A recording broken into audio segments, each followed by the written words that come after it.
True or false, when testing a hypothesis using p-value approach, if p is large, reject the null hypothesis. No, that's false. Remember, p is the actual error, and you want your actual error to be small in order to be able to reject the null. So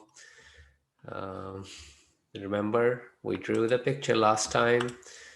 First of all, reject null if p is less than alpha, so p needs to be small. And also from the picture, we know that we have to have this kind of a picture. If they allow you the error alpha, your actual error needs to be smaller than alpha, so it needs to be small. Okay, so p needs to be small, so this is false.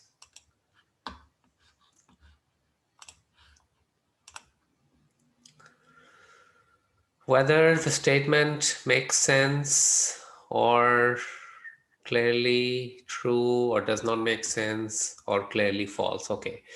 In a test of the claim that a majority of people favor registration of all handguns, the null hypothesis is p equals 0.5. Alternative is p is greater than 0.5. The statement makes sense because we are testing the claim that the majority of people favor. So majority means p is greater than 0.5. Null, you know, is always equals.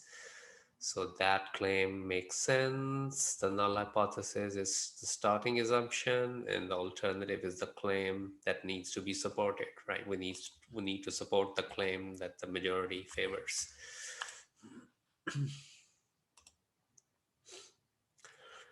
Okay.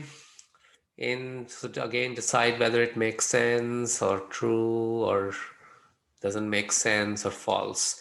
So in two-tailed hypothesis test, the p-value is the area to the right of the standard score z. So in two-tail, the p-value is area on both sides. So we drew this test to illustrate the p less than alpha idea. This is a right tail test. If it was a left tail test, then the same thing will be occurring on the left tail as I have over here. But if it's a two tail test, then this thing will be occurring on both the tails. So we'll have this picture and we'll have a mirror image of that over here as well. So in that case, the p-value will not just be this area, but it will be this area and a similar area on this other tail also. So you can say that in that case, the p-value will be just this right area multiplied by 2 or the left area multiplied by 2. So let's see if we have that idea anywhere. So in a two-tailed test, p-value is the area to the right. So that's clearly wrong. It's twice the area to the right because a similar area happens on the other side also. P-value is equal to the area of the left. No, does not make sense. P-value equals to twice the area in the tail past the standard z-score. Yeah. This one says t value is equal to the area in between. No, t is not. P-value is never the in-between area. It's always a tail area. So it's twice the area in the tail past the standard z-score. And the reason why they use standard z-score is that this cutoff z value, that is the standard z-score. So p-value is the area past this if it's a right tail test. But if it's a two-tail test, it's the area past this times 2. Okay.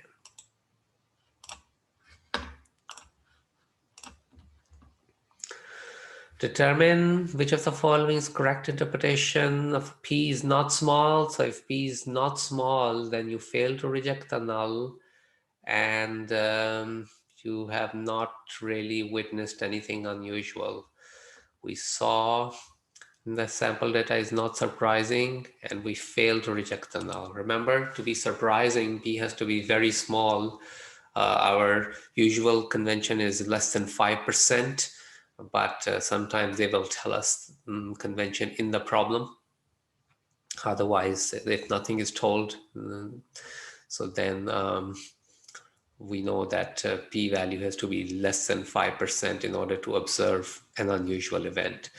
So if p is not small, then it means what we saw is not anything unusual or anything surprising, and we then fail to reject the null. Because remember, to reject the null, p has to be small, and not small means you don't reject the null.